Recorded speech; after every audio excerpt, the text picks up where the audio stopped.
Hello friends, कैसे आप।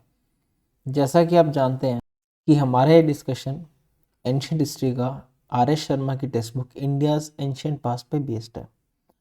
और अभी हम हड़प्पन कल्चर को डिस्कवर कर रहे हैं। इस डिस्कशन में हड़प्पन कल्चर जो है वो एक ब्रॉन्ज एज का अर्बन सिविलाइजेशन है। और अब जो हम डिस्कस करेंगे वो उसकी टेक्नोलॉजी प्लस क्राफ्ट्स के बारे में डिस्कस करेंगे। अगर हम क्राफ्ट की बात करें, टेक्नोलॉजी की बात करें, तो हड़प्पा में सबसे पहले डिस्कशन आता है ब्रॉन्ज के क्राफ्ट के ऊपर। तो जो राइज हुआ टाउन्स का इंडस के अंदर जो टाउन्स का राइज हुआ वो हमने प्रीवियस लेक्चर में पढ़ा। वो बेस्ड था एग्रीकल्चर के सरप्लस पे, कि गांवों में जो लोग एग्रीकल्चर के सीरियल्स प्रोड्यूस कर रहे थे उसकी क्वांटिटी सिर्फ उनके लिए नहीं बल्कि टाउन के लोगों के लिए भी, जो फूड प्रोड्यूसिंग एक्टिविटीज़ में नहीं इन्वॉल्व थे, उनके भी काम आ रही थी। साथ में उसमें एक इम्पॉर्टेंट रोल किया मेकिंग ऑफ ब्रॉन्ज टूल्स ने, ब्रॉन्ज टूल्स ने। बाकी अदर क्राफ्ट ने और इसकी वजह से क्या हुआ, टाउन्स के राइज के साथ वाइड स्प्रेड ट्रेड और कॉमर्स भी हुआ, ट्रेड एंड कॉमर्स। व्यापार को बहुत बढ़ावा मिला, कई तरह के क्राफ्ट्स प्रैक्टिस किए जाने लगे। और ये जो हड़प्पन कल्चर था ये इंडिया के अंदर फर्स्ट अर्बनाइजेशन था। पहली बार अगर इंडिया में सिटीज़ का डेवलपमेंट हुआ तो वो हड़प्पन कल्चर के दौरान हुआ, स्पेसिफिकली मेच्योर हड़प्पन फेज के दौरान। क्योंकि हड़प्पन कल्चर को हम 3 फेज में बांटते हैं, प्री हड़प्पन, मेच्योर हड़प्पन और पोस्ट हड़प्पन। और जो हड़प्पन कल्चर था वो किस टाइम पीरियड को बिलोंग करता था, तो वो बिलोंग करता था ब्रॉन्ज एज को। जो लोग थे हड़प्पा के, वो कई तरह के टूल्स और इम्प्लीमेंट्स बनाते थे स्टोन के। ऐसा नहीं वो सिर्फ ब्रॉन्ज के बनाते थे, वो कई सारे टूल्स और इम्प्लीमेंट्स बनाते थे स्टोन के।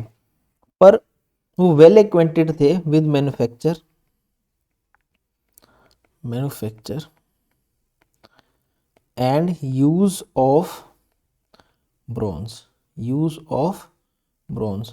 ओरिजिनली जब शुरुआत हुई ब्रॉन्ज की स्मिथ्स के द्वारा, तो वो क्या करते थे, कॉपर के साथ कॉपर का सिंबल होता है Cu, मिक्स करते थे टिन को। पर कभी कभी वो आर्सेनिक भी मिक्स करते थे कॉपर के साथ ब्रॉन्ज बनाने के लिए। आर्सेनिक को भी मिक्स करते थे कॉपर के साथ ब्रॉन्ज बनाने के लिए। ना ही तो टिन और ना ही कॉपर इजीली अवेलेबल था हड़प्पन्स को। पर वो क्या करते थे, ब्रॉन्ज टूल्स जो थे वो बहुत ज़्यादा मिलते थे, तो इसलिए वो क्या करते थे, वो इंपोर्ट करते थे। जो इम्प्योरिटीज़ हैं कॉप और में कॉपर की और उनको मिलती थी, उसकी अगर इम्प्योरिटीज़ को हम स्टडी करें तो हमें ये पता चलता है कि वो जो अपना कॉपर है वो कहाँ से सोर्स करते थे। तो एक इम्पॉर्टेंट प्लेस उनका जो सोर्स का था वो था खेतरी कॉपर माइंस। और जो खेतरी कॉपर माइंस है वो लोकेटेड है राजस्थान में। एक और जगह थी जहाँ से वो कॉपर अवेलेबल कराते थे, वो था बलूचिस्तान। ये तो बात हुई कॉपर की। अब अगर हम बात करें टिन की, तो टिन उनको अवेलेबल होता था काफ़ी मुश्किल से अफगानिस्तान से।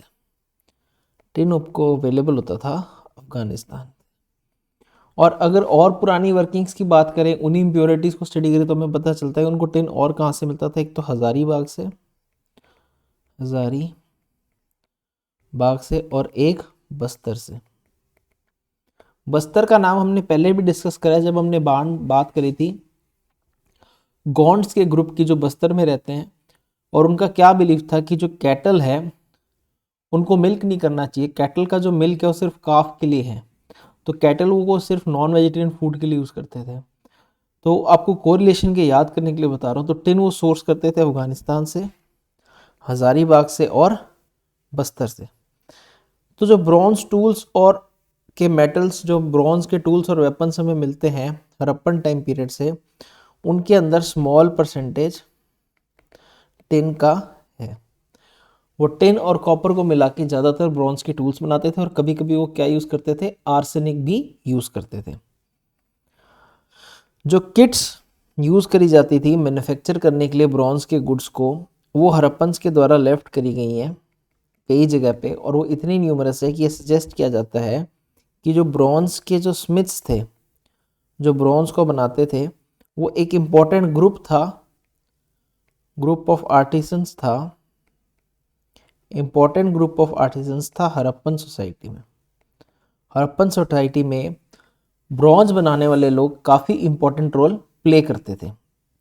वो सिर्फ हड़प्पन्स के, अब जो हड़प्पन्स ब्रॉन्ज के टूल्स बनाते थे उसमें क्या क्या बनाते थे, वो ब्रॉन्ज से इमेजेस भी बनाते थे, इमेजेस के साथ साथ वो यूटेंसिल्स भी बनाते थे, साथ ही वो क्या बनाते थे, एक्सेस भी बनाते थे, और वो क्या बनाते थे, सॉ भी बनाते थे, साथ में वो नाइव्स भी बनाते थे और स्पीयर्स भी बनाते थे, तो कई तरह के टूल्स और वेपन्स ब्रॉन्ज स्मिथ्स के द्वारा हड़प्पन कल्चर के टाइम पीरियड में बनाए जाते थे। अब ब्रॉन्ज के अलावा अगर हम बाकी क्राफ्ट्स की बात करें तो अदर क्राफ्ट्स इन हड़प्पा, तो हड़प्पन टाउन में कई सारे क्राफ्ट्स फ्लरिश हुए। हड़प्पन टाउन्स में कई सारे क्राफ्ट फ्लरिश हुए। जैसे कि आपको याद हो तो मैंने एक बात करी थी, one of the earliest cotton producing क्या था, हड़प्पन कल्चर। तो हमें एक पीस मिलता है वोवन क्लॉथ का या वोवन कॉटन का, कहाँ से, मोहिंजोदड़ो से। और टेक्सटाइल के इम्प्रेशंस भी हमें मिलते हैं, टेक्सटाइल के हमें इम्प्रेशंस भी मिलते हैं बहुत सारे ऑब्जेक्ट्स के ऊपर, ऑन सेवरल ऑब्जेक्ट्स के ऊपर हमें टेक्सटाइल के इम्प्रेशंस मिलते हैं। साथ में जो स्पिंडल वर्ल्स जो स्पिनिंग के लिए यूज़ होते थे वो भी हमें मिले।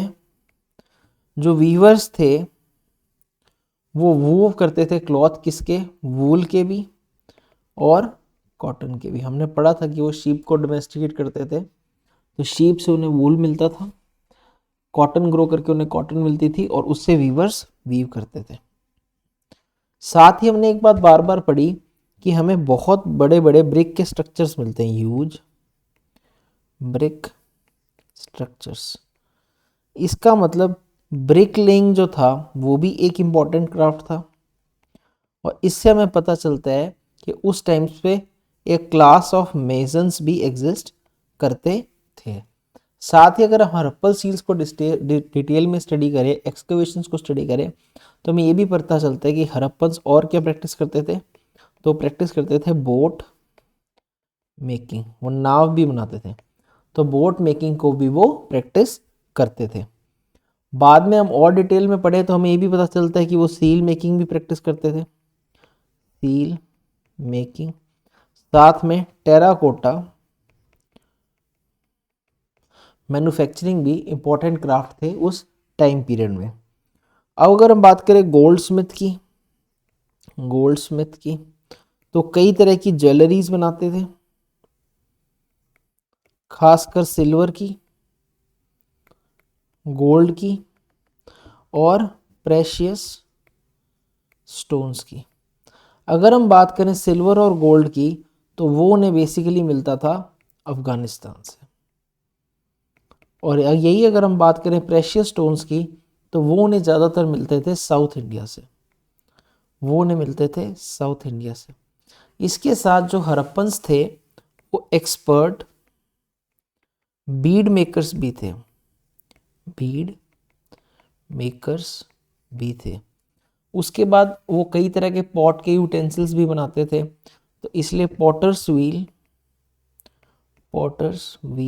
was also extensively used। उनकी जो पॉटरी होती थी हड़प्पन्स की, वो कैसी होती थी, वो ग्लॉसी, चमकीली और ग्लीमिंग पॉटरी होती थी। ग्लॉसी और ग्लीमिंग पॉटरी हड़प्पन्स बनाते थे। ये तो हो गए अलग अलग तरह के क्राफ्ट्स। अगर हम बात करें ट्रेड और कॉमर्स की, तो ट्रेड एंड कॉमर्स, ट्रेड और कॉमर्स की जो इंपॉर्टेंस थी, एक तरफ तो हमें पता चलती है ग्रेनरी से, जो कि हमें मिलते हैं, हमने पढ़ा एक तो हड़प्पा में, एक मोहनजोदड़ो में और एक लोथल में। साथ ही हमें वहाँ क्या मिलता है, ट्रेड की वैल्यू किससे पता चलती है कि एक तो सील्स मिलती है हमें, साथ में हमें यूनिफॉर्म स्क्रिप्ट मिलती है, यूनिफॉर्म स्क्रिप्ट मिलती है। साथ में हमें पता चलता है कि उनके पास क्या थे, रेगुलेटेड वेट्स और मेजर्स थे, जो कि कई वाइड एरिया में हमें मिलते हैं। अब वेट्स और मेजर्स की बात करें या सील की बात करें, यूनिफॉर्म स्क्रिप्ट की बात करें, तो इसका क्या बेनिफिट था कि अगर एक क्षेत्र से दूसरे क्षेत्र, एक एरिया से दूसरे बीच एरिया के बीच में ट्रेड हो रहा है, तो अमाउंट ऑफ मटेरियल या क्वांटिटी और उसका प्राइस सिमिलर रहेगा। अगर एक सामान एक जगह से तुल के जा रहा है तो उसको दूसरी जगह अगर कंपेयर किया जा रहा है तो वेट का जो नाप यूज हो रहा है वो सेम यूज हो रहा है, इसलिए ट्रेड करना आसान था। इसी वजह से कई सारे टाउन्स फ्लरिश कर पाए, और ट्रेड और कॉमर्स जो था वो हड़प्पन टाइम पीरियड में बहुत ज़्यादा एक्सटेंसिव था। और वो ट्रेड किस में करते थे, तो वो ट्रेड स्टोन में भी करते थे, मेटल में भी करते थे, और साथ ही शेल में भी करते थे, इंडस कल्चरल जोन के अंदर अंदर अपने आपस के एरिया में। हालांकि उनकी जो सिटीज़ थी, सब सिटीज़ के पास नेसेसरी रॉ मटेरियल नहीं अवेलेबल था उन कमोडिटीज़ के लिए जो वो प्रोड्यूस करते थे। वो मेटल मनी तो नहीं यूज़ करते थे, ये हमें श्योर है। They did not use metal money. तो फिर ट्रेड के टाइम पे उनका एक्सचेंज कैसे होता था, ये एक बड़ा क्वेश्चनेबल है कि मनी तो था नहीं, मेटल मनी तो था नहीं, तो एक्सचेंज किसके बेस पे करते थे, on base of barter system. कि जैसे भैया आप 5 किलो कनक ले आओ, आप 5 किलो वीट ले आओ, उसके बदले मैं आपको एक ब्रॉन्ज की नाइफ दे दूंगा या एक ब्रॉन्ज का यूटेंसिल दे दूंगा। तो इस तरह से जब एक सामान के बदले दूसरा सामान का एक्सचेंज होता है without the use of money, उसको हम क्या कहते हैं, बार्टर सिस्टम कहते हैं। तो इसलिए अगर कोई फिनिश्ड गुड्स देता था, कोई अगर फिनिश्ड गुड्स देता था, तो उसके बदले उसको क्या मिलते थे, फूड ग्रेन्स। ये एक एग्जाम्पल हो गया बार्टर सिस्टम का। और मेटल्स उनको क्या मिलते थे, मेटल्स उनको मिलते थे नेबरिंग एरिया से। अब आपको तो पता है वो नदियों के किनारे रहते थे, तो वो नेविगेट किस पे करते थे, बोट पे, on the coast of Arabian सी।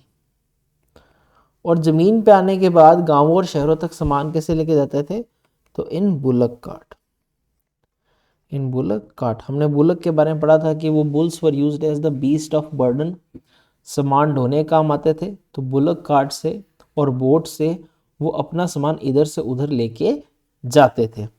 उनको व्हील के बारे में भी पता था, they were aware of the use of wheel.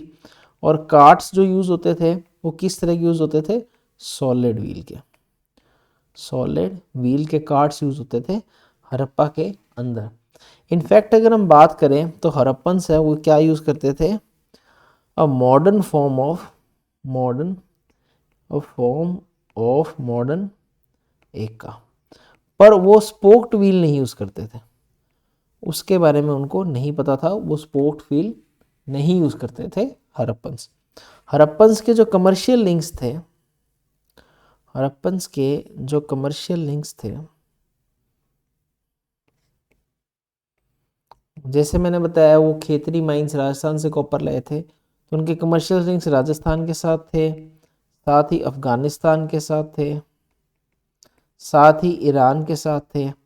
In fact northern Afghanistan में उन्होंने अपनी एक ट्रेडिंग कॉलोनी भी सेटअप करी थी, जो उनको मदद करती थी ट्रेड बढ़ाने में या फैसिलिटेट करने में सेंट्रल एशिया के साथ, सेंट्रल एशिया के साथ। उनकी जो सिटीज़ थी, उनके जो कमर्शियल लिंक थे, वो टिग्रिस के और यूफ्रेट्स, ये दो नदियों के नाम है, टिफ्रिट और यूफ्रेट्स बेसिन के लोगों के साथ भी उनके कमर्शियल लिंक्स वेल एस्टैब्लिश थे। और हमें ऐसा इसलिए लगता है कि कई सारी जो हड़प्पन सील्स हैं वो डिस्कवर हुई है मेसोपोटामिया में, और जो हड़प्पन्स हैं वो शायद तक इमिटेट करते थे, कह लो यूज़ करते थे या कॉपी करते थे कुछ कॉस्मेटिक्स जो मेसोपोटामिया के अर्बन लोग यूज़ करते थे। वो कॉस्मेटिक्स हड़प्पन लोग भी यूज़ करते थे। साथ ही जो हड़प्पन्स हैं वो लॉन्ग डिस्टेंस ट्रेड करते थे। लॉन्ग डिस्टेंस ट्रेड करते थे किसके अंदर? लैपिस लजुली के अंदर। जो लैपिस लजोली था वो एक एलीट आइटम था और वो किसकी सोशल प्रेस्टीज बढ़ाता था? वो सोशल प्रेस्टीज बढ़ाता था रूलिंग क्लास की। रूलिंग क्लास की। जो मेसोपोटामिया के रिकॉर्ड्स हैं, जो मेसोपोटामिया के रिकॉर्ड्स हैं वो बात करते हैं अराउंड 2500 BC ऑनवर्ड्स एक ट्रेड रिलेशन की विद अ प्लेस कॉल्ड मेलूहा। और जो मेलूहा है वो टर्म एंशियंट टाइम्स में या किसके लिए एंशियंट नेम है? तो एंशियंट नेम दिया जाता है इंडस रीजन को।